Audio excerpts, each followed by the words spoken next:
Assalamualaikum warahmatullahi wabarakatuh. Halo semuanya. Perkenalkan, nama saya Muhammad Izidam Pogba. Saya dari Universitas Negeri Medan, Fakultas Teknik, Program Studi Pendidikan Teknik Elektro. Nah, pada video ini saya akan membahas mesin listrik arus searah atau arus DC, yang mana dari mulai dasar prinsip kerjanya, jenis-jenisnya, hingga sampai contoh penerapannya di peralatan sehari-hari maupun industri. Tujuannya tuh supaya konsep dasar mesin DC itu jelas, bagaimana torsi muncul, bagaimana harus diatur, dan kenapa setiap jenis punya karakter yang berbeda. Jadi langsung saja kita mulai ya, guys. Jadi mesin DC itu sederhananya adalah mesin listrik yang bekerja sebagai bagai arus searah, dan dia bisa berfungsi dua arah. Kalau sebagai motor, dia mengubah energi listrik jadi energi mekanik atau putaran. Tapi kalau dipakai sebagai generator, dia mengubah energi mekanik ke menjadi listrik. Jadi satu mesin dua fungsi, tergantung cara kita ngasih masukannya. Nah, prinsip dasarnya nggak ribet sebenarnya. Harus ketemu medan magnet, terus timbul gaya dorong yang bikin rotornya muter. Nah, biar putarannya nggak bolak-balik dan tetap satu arah, ada bagian penting yang namanya komutator. Dia yang ngatur arus puparan supaya putaran tetap stabil. Oke, sekarang kita masuk ke bagian jenis-jenis mesin DC. Sebenarnya mesin DC itu nggak cuma satu macam, tapi dibagi jadi beberapa tipe karena karakter kerjanya berbeda-beda. Itu yang pertama, ada motor DC Sun. Di tipe ini kumparan medannya paralel sama kumparan armatur karena konfigurasinya kayak gitu. Motor Sun punya kecepatan yang stabil, gak gampang naik turun walaupun bebannya berubah. Biasanya dipakai buat alat yang butuh kecepatan tetap kayak blower industri, kipas besar, atau mesin rumput kecil. Nah, ada yang kedua yaitu motor DC seri. Nah, ini kebalikannya. Kumparan medannya seri sama armatur dan karakter utamanya torsi awalnya gede banget.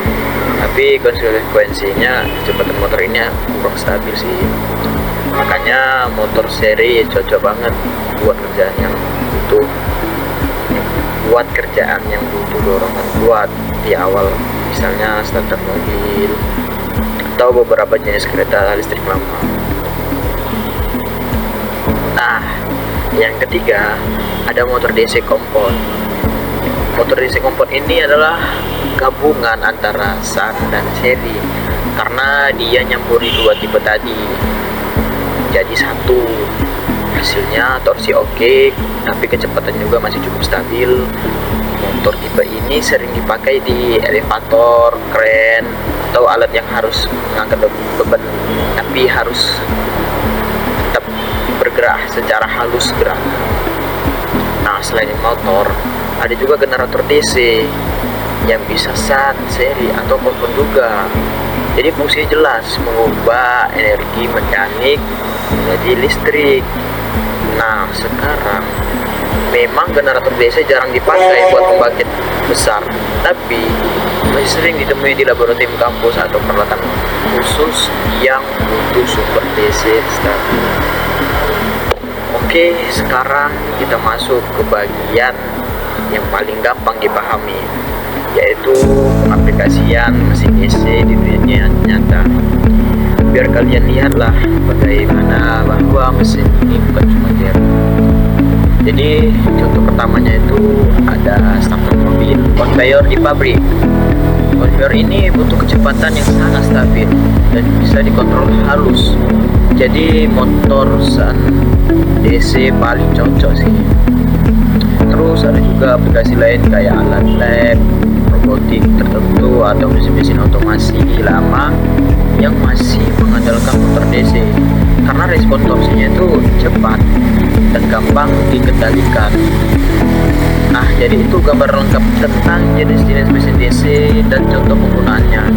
Dari sini kalian bisa lihat bahwa mesin DC itu fleksibel sih, karena meskipun teknologi AC udah makin maju, mesin DC itu tetap relevan karena kontrolnya lebih presisi dan torsinya lebih responsif. Mungkin sekian dari saya. Kiranya apabila ada kata-kata saya yang salah, saya mohon maaf. Dan saya berterima kasih kepada teman-teman semuanya yang telah menonton video saya ini. Sampai jumpa di lain waktu. Dadah. Assalamualaikum warahmatullahi wabarakatuh.